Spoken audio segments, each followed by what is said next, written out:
Welcome. This is EFM for all conversations on entrepreneurship in action. My name is Nurul, and welcome to Creative Minds, a series in collaboration with Kaki Seni Junior, platform which enable parents and children to learn and explore their creative minds.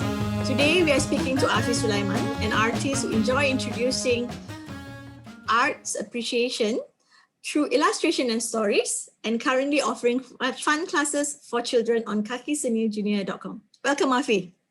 Hi, thank you so much for having me. It's a pleasure.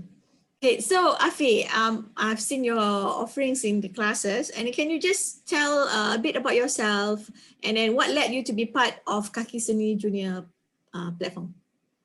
So I was born in Petaling Jaya, raised in Shah Alam, and then I was actually studying abroad, but then I took a gap year. That's when I decided to explore more in the arts career. So I joined Balai Seni Negara's Young Art Entrepreneur, and I found during the gap year, I was a kindergarten teacher. So I found my love for kids growing. That's when I decided to teach kids art, because I'm not really good in other, I am good in other subjects, but teaching kids requires a lot of time. So I explored teaching my own kind of arts to the children. And then Kaki Seni Junior had they advertised on their Instagram saying they're launching it. So I happily got on board. It was a pleasant surprise. I really wanted to join. I remember DMing them, asking like, "Oh, can I join?" I bet they are happy for you to be on board also. And then you were saying that something about your work, your art. Can you elaborate on the art that you have worked on, the pieces that you work? I mean, what mode of art do you use? I mean, you work on.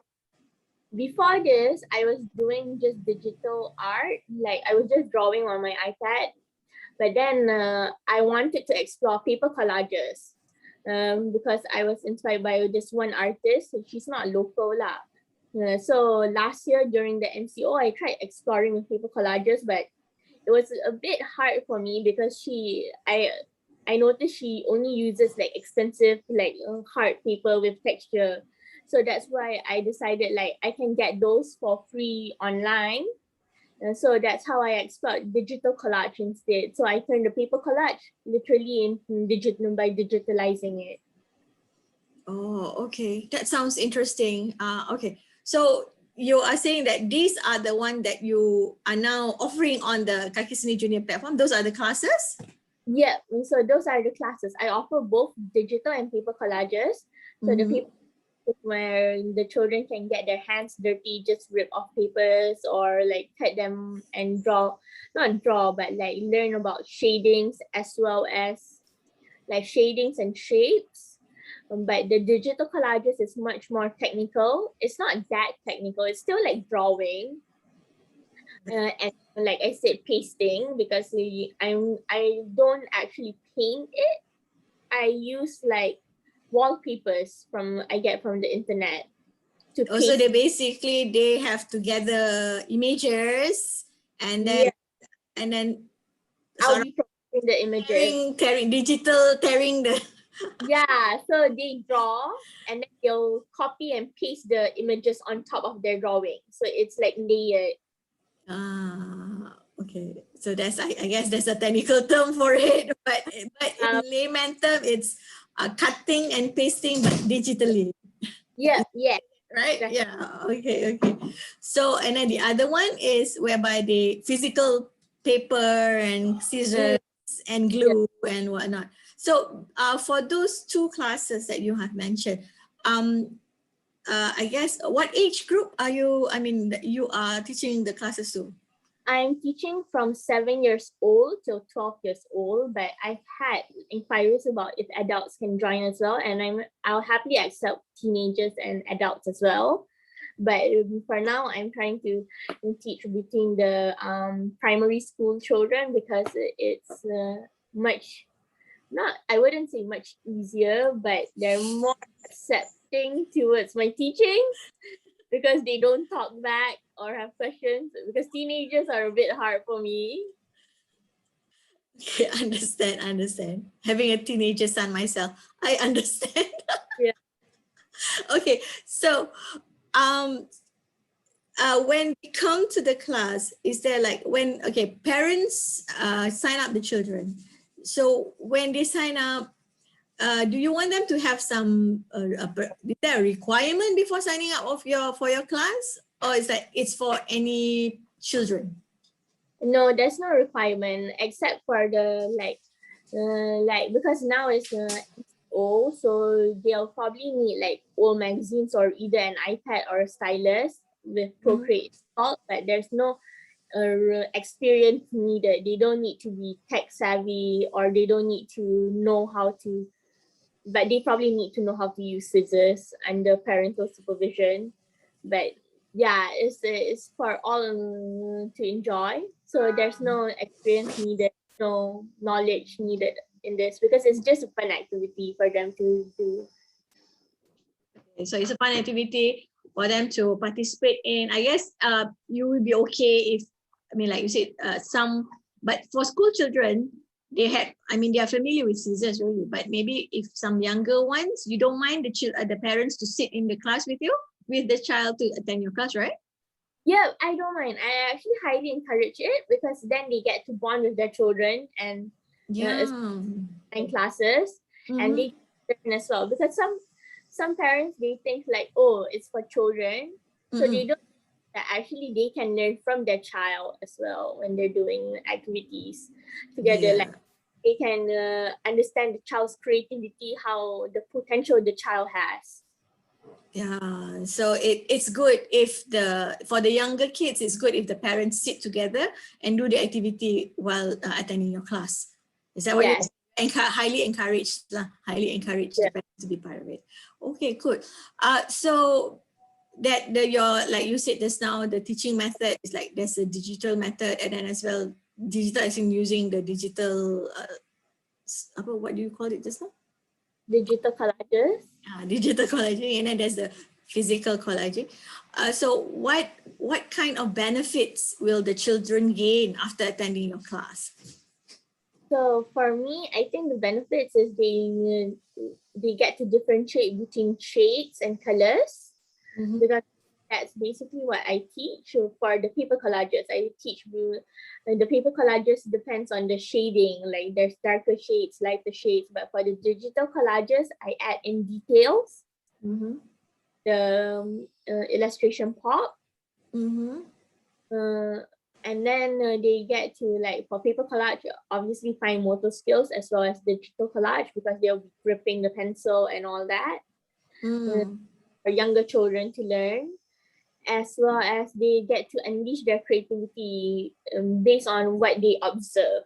So it's not something it's not like the standard whereby I ask them to do something and they just suit. It's something more of like they observe what they see and they use their creativity to interpret it. Okay, so there is like when you're doing the collages, you don't go, okay, today it's a collage with certain theme. It's more of letting them, okay, you have this, what do you do? Is it so I have a team, but it depends on it depends on my capability as well. Sometimes if it's a large crowd, I'll probably, I won't have enough time to spend for each person. So I'll like the online classes, I'll probably have to give them like the same subject, but they can interpret whatever they want. But if it's local classes, I usually give them multiple subjects and they can choose the same theme, like candy, candy. They choose which one they want to do. Oh, okay. So okay, understand. So when you are doing this, right? Okay, I mean the experience with the kindergarten teacher, and then now you're conducting class online. So, what is the difference you see from the glaring difference apart from having the children in front of you, and then now you're watching the screen? So, what's the pros and cons that you have observed, like teaching online and then teaching physically?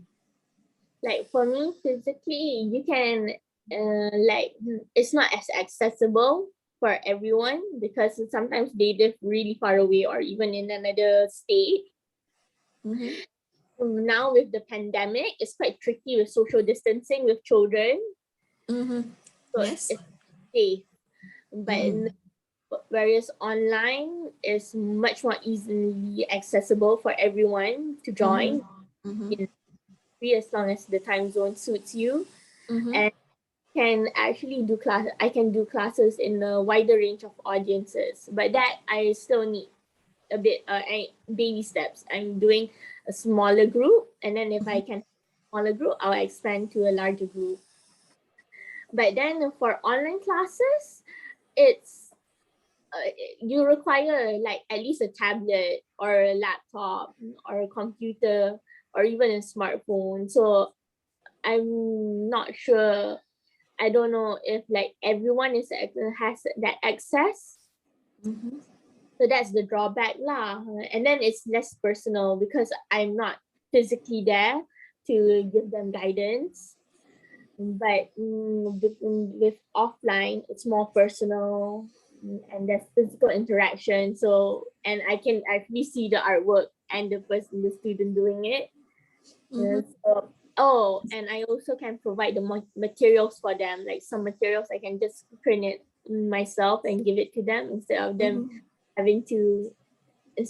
paying and they have to gather the materials themselves. Okay, yeah, that the material provided is like you have to give, and then somebody or the parent need to print it out for them, and then there has to be prepared in advance before attending your class. But I see it's not much, except for, okay, of course, if it's the digital collaging, is the what you require was an iPad with pre-installed with the software. I'm not. Can you just what software is that again? It's Procreate. So Procreate for me it's a less difficult software to use compared to Adobe Illustrator or Adobe Photoshop. So that it's children, manageable for the children. Yeah, it's manageable for the children. It's just drawing tools. So that they can keep themselves occupied and apart from doing other things on the iPad. Okay. So, but for the physical collaging, whatever magazine is fine, right? Then you or even if they want to use newspaper, they can even paint on it. Like I said, it's up to them creativity because the children have so much potential we don't realize, and their creativity is so much more vast than adults because like as adults grow, our creativity sort of diminishes unless we or practice is what I think lah. Okay, so looking forward. So it's something that parents should look forward to if they want to like keep to enrich the minds, to keep the children occupied, to explore their creativity. So they should sign up for your class. So you have any last words for the parents out there who is still considering about your class? I think my last words will be like, sign up for my class, please. It's gonna Thank you, Afi. improve it. All right, thank you, Afi, for joining us today. And do check her out. Do check her classes offered on kakiseni.junior.com. Okay, Kaki Seni Junior initiative is not only for children who wants to discover their passion, but it is also about getting exposure to learn more through arts and culture. So thank you again, Afi, for joining us. For other courses on entrepreneurship, browse through efm.live, which has more than 1,000 podcasts available for you to choose from. Bye.